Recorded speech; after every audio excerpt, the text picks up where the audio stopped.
திருக்கோவிலூர் பிடாரியம்மன் கோவில் தெரு சாலை ஓரமாக நிறுத்தி வைக்கப்பட்டிருந்த கார் திடீரென தீப்பற்றி எரிந்ததால் பதட்டம்.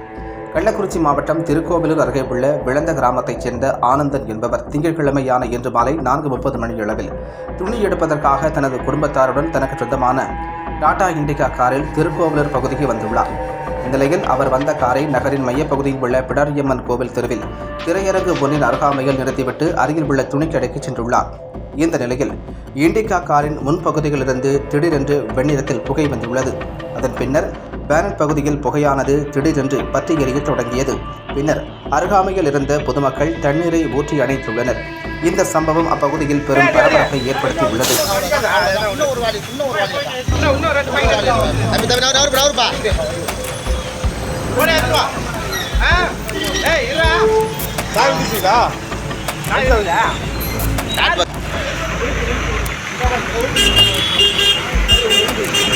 விஜய் தான் எடுத்தாப்ல, வீடியோ தான் போட்டோ.